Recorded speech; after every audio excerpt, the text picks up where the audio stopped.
अंतर्गत एकत्रित आलेलो आहोत आणि मागच्या 3 दिवसापासून आपण इथे या मूल्यवर्धन प्रशिक्षणासाठी दिवसभर थांबून हे प्रशिक्षणाचं आपण छान असे बोध किंवा बऱ्याचशा नवीन गोष्टी आपण शिकत आहोत.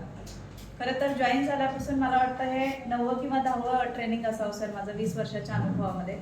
प्रत्येक वर्षी शासनाकडून काही ना काही नवीन प्रयत्न असतात, नवीन बदल असतात आणि ते बदल खरंच आवश्यक आहेत. जसं आपला मोबाईल दर 8 किंवा 15 दिवसांनी अपडेट होण्यासाठी विचारतं आणि आपण तरीसुद्धा आफ्टर, नॉट नाव वगैरे म्हणतो.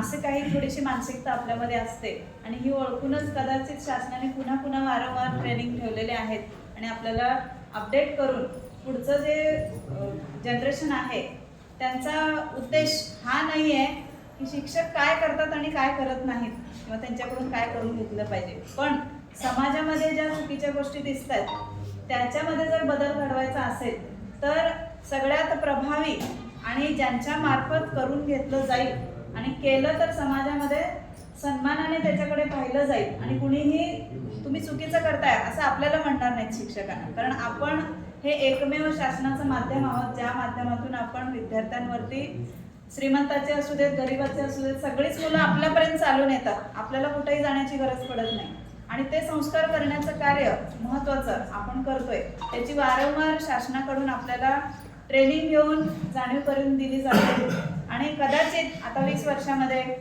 आपल्या सांसारिक गोष्टींमुळे किंवा इतर आपल्या कामाच्या व्यापामुळे थोडंसं आपलं निरागस म्हणजे काय म्हणतात उदासीनता जेव्हा कामाकडे झालेली असते तेव्हा पुन्हा आपल्यामध्ये थोडंसं एनर्जी निर्माण करणं आणि नवीन नवीन पद्धतींचा वापर करून ते कसं घेतलं पाहिजे किंवा हे घेतलंच पाहिजे ह्या गोष्टी आपल्याला बिंबवण्याचा प्रयत्न या ट्रेनिंगच्या माध्यमातून केला जातो. आणि अगदी आपण काही गेम्स घेत नाही असा भाग नाही, पण घेतल्यामुळे काय होतं हे आपल्याला या वयात सुद्धा त्याची गरज आहे आणि आपल्याला एनर्जेटिक वाटले की नाही ते सगळे गेम्स.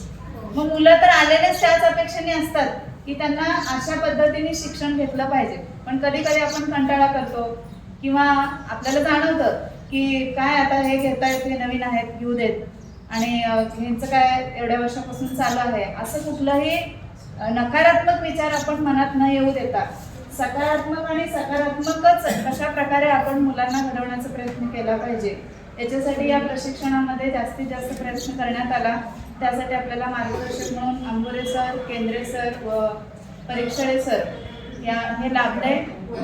केंद्रे सर आणि परीक्षळे सर यांची मला वाटतं पहिल्यांदाच ओळख आहे माझ्यासाठी, पण अंबुरे सर मागच्या 7-8 वर्षांपासून प्रत्येक ट्रेनिंगमध्ये सर असतात.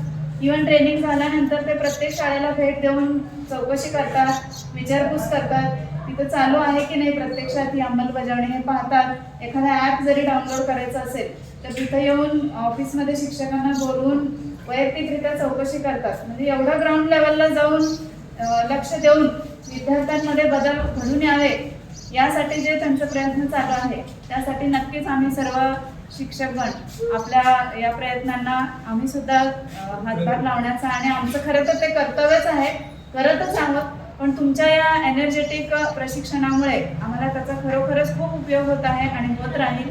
तर या सर्वच गोष्टींसाठी मी आपल्या मुलामार्फत या सर्वच मार्गदर्शकांचा आभार मानते आणि मला इथं बोलण्याची संधी दिली त्याबद्दल धन्यवाद.